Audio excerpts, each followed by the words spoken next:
यहाँ उपस्थित बहुत सारे स्टूडेंट ऐसे हैं जो मुझे जानते हैं, हाँ या ना? Thank you. कि जान लगा दो या जाने दो, हाँ या ना?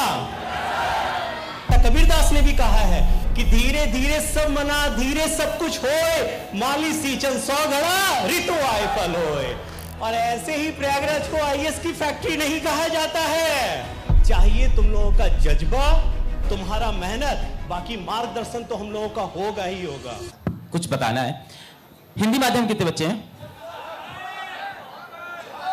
तो मैं अब स्टेज पे बुलाना चाहता हूं, हाँ कोई गेस कर रहा है क्या?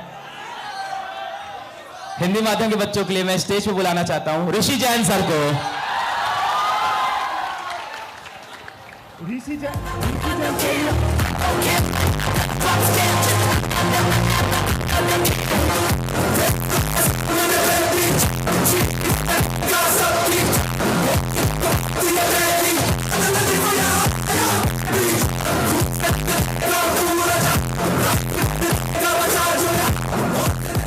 Now Rishi Jain sir also in affordable batches, so another victory.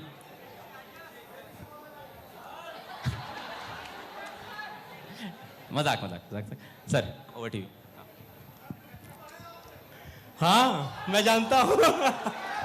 प्यारे बच्चों, जैसा कि सर ने बताया, मेरा नाम ऋषि जैन है और यहाँ उपस्थित बहुत सारे स्टूडेंट ऐसे हैं जो मुझे जानते हैं, हाँ या ना? Thank you. मैंने बहुत साल इस प्रयागराज की भूमि में पढ़ाया है इकोनॉमी, और फिर कुछ सालों से मैं दिल्ली पढ़ा रहा था, तो ये तो रहा मेरा परिचय। अब बात करते हैं यूपीएससी की, जिसके लिए हम लोग यहाँ एकत्र हुए हैं। यूपीएससी का एग्ज़ाम एक ऐसा एग्ज़ाम है जो बहुत डेडिकेशन मांगता है, इतना कि इसके लिए कहा जाता है कि जान लगा दो या जाने दो, हाँ या ना?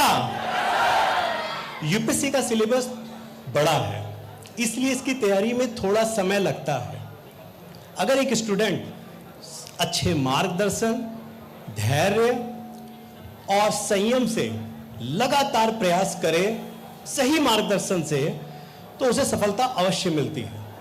और ये बात हम लोग देखे हैं और जानते भी हैं। जैसे एक बीज पौधा बनता है, पेड़ बनता है और वो फल देता है, जैसा कबीरदास ने भी कहा है कि धीरे धीरे सब मना, धीरे सब कुछ होए, माली सींचन 100 घड़ा, ऋतु आए फल होए।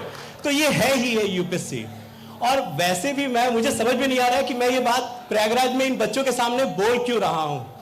मैं जानता हूं प्रयागराज, मैंने खुद देखा है कि इतना मेहनत करने वाले बच्चे मैंने कहीं नहीं देखा, दिल्ली में भी नहीं देखा, जो कि मैंने प्रयागराज में देखा है। और यहाँ का बच्चा इतना मेहनत करता है कि पूछने की बात ही नहीं है। यहां तक कि इस बार यूपीएससी का जो टॉपर है वो भी कहां से?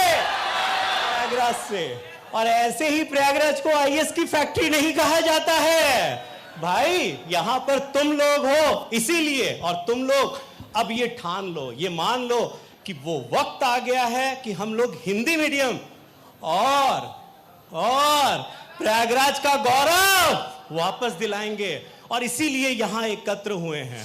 बस चाहिए तुम लोगों का जज्बा, तुम्हारा मेहनत, बाकी मार्गदर्शन तो हम लोगों का होगा ही होगा।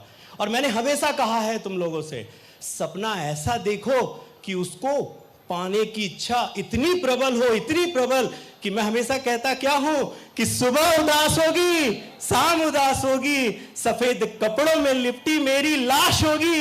ए दफनाने वाले मुझे दफनाना वहां जहां रोज यूपीएससी से मुलाकात होगी। Thank you.